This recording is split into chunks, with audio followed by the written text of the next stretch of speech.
Utiliser une bonne plateforme de trading. Ok, donc une fois que tu as ton courtier, donc tu as ouvert ton compte avec ton courtier, tout ça, donc ça, j'en ai pas parlé dans la vidéo d'avant, mais évidemment, quand tu crées ton compte avec ton courtier, tu auras donc des questions et tous les documents qu'il te demandent, bah, il va falloir les donner.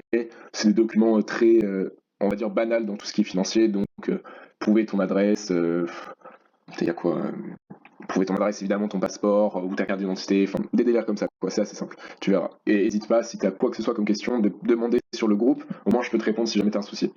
Mais donc, enfin bref, une fois que tu as ouvert ton compte avec ton courtier, bah, pour pouvoir trader sur ce courtier, il te faut une plateforme, d'accord? Donc la plateforme, c'est ce que tu as sur ton ordi, sur ton tel, comme tu vois là, où tu peux cliquer sur acheter et vendre. Et après, cette plateforme, ça va envoyer le message au courtier, qui le courtier va vraiment faire la transaction, d'accord?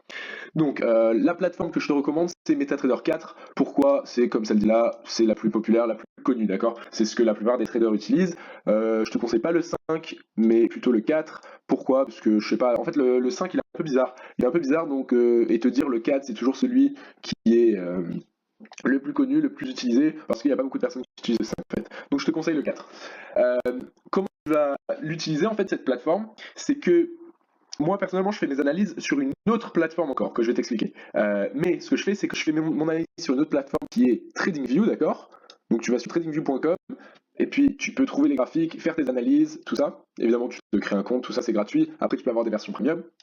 Mais donc je fais mes analyses et une fois que je veux acheter quelque chose, je vais aller sur MetaTrader 4, d'accord, parce que j'aime pas du tout en fait la gueule que ça a, MetaTrader 4. Je vais aller dessus juste pour acheter ou vendre. Mais je vais pas faire mes analyses sur MetaTrader 4 parce que tu verras, mais la plateforme sur l'ordi, bon voilà, elle est assez, en vrai elle est dégueu, tu vois, elle est dégueu, c'est pas très propre pour faire ces analyses. Je l'utilise juste pour acheter ou vendre. Sur téléphone, elle est sympa, mais pareil. Donc souvent je vais faire mes analyses et au moment d'acheter, je vais aller sur mon téléphone, je vais mettre les numéros, tu vois, par exemple acheter à 1,62. Ça, je vais le mettre sur mon téléphone, bam, j'achète et basta. Donc ça, c'est la plateforme que je vais te recommander, MetaTrader 4. Et donc voilà, donc ça c'est la plateforme que j'utilise par contre pour mes analyses, ok? Donc comme tu vois, j'ai toutes mes analyses, mais les traits, tout ça, donc c'est ce que je veux dire par là. Donc moi j'utilise TradingView parce que c'est très propre en fait, c'est très propre vu que c'est quelque chose, vu que c'est un site, tu peux y accéder de n'importe où. Donc si tu voyages, moi ça m'arrive des fois de pas avoir mon ordi par exemple, bah tu vas dans le lobby de l'hôtel, tu demandes un ordi et tu peux te connecter à tes trucs pour faire tes analyses, tout ça. Tu as aussi l'application mobile, donc tu télécharges l'application TradingView, tu auras accès à toutes les analyses que tu fais sur ton ordi, tu les auras sur ton téléphone. Ok. Aussi, l'autre bon point, c'est que, en fait, il n'y a pas juste le Forex, tu as absolument tout. Donc, attends, je vais zoomer ça un peu. Hop, voilà. Donc, comme tu peux voir, tu as donc, les stocks, donc les actions. Tu vois, Apple, Tesla, Amazon, tout ça, tu les as tous. Tu peux regarder les futurs, le Forex, évidemment. Tu peux regarder des cryptos, des indices, même des choses dans l'économie, d'accord, tous les GDP, tout ça. Donc, c'est vraiment quelque chose de très complet. Donc, je te recommande de faire tes analyses sur ça.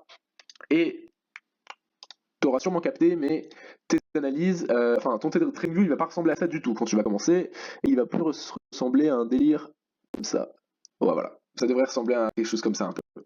Donc, pour que le tien ressemble au mien, pour que ça soit plus simple, que tu te familiarises avec tout ça et que ça soit plus agréable, on va dire, ce que tu vas faire, donc tu vas faire clic droit, tu vas aller sur donc c'est donc les réglages, d'accord, settings, et donc là tu vas changer. Donc la couleur des donc soit il est en français, soit il est en anglais, je sais pas, mais en candle bougie, que tu vas mettre en bleu, d'accord? Donc que tu vas mettre bleu. On va mettre en bleu. Parce que là, je viens juste de me rendre compte qu'ils ont changé à quoi ressemblait leur site un peu. Mais bon, voilà, donc tu mets ça en bleu. Le reste, tu le gardes en rouge, ok? Tu enlèves cette lost value, d'accord? Ça, c'est la ligne. Tu l'enlèves. Et puis, tu mets le. Alors, attends. Voilà. Les grid lines, donc ce que tu vois derrière, ça, tu les enlèves, ok? Donc, hop, tu les mets sans opacité. Au moins, on ne les voit plus. Pourquoi je vais faire ça? C'est pour que ça reste très clean, d'accord? Et au moins, là, tu auras le même truc que moi. Tu peux aller dans Color Theme et tu mets Save As, d'accord? Et tu peux le mettre ici, en fait, te faire un petit truc. Donc, moi, je l'ai appelé White with Blue Red Candles, d'accord? Et comme tu vois, en fait, c'était pas exactement le même bleu. Mais bon, t'as capté le délire, c'est juste bleu et rouge, et c'est comme ça que tu changes les settings, voilà. Donc, tu vas faire tes analyses là-dessus, et après, tu vas acheter sur la plateforme MetaTrader 4, qui va être transmis à ton courtier.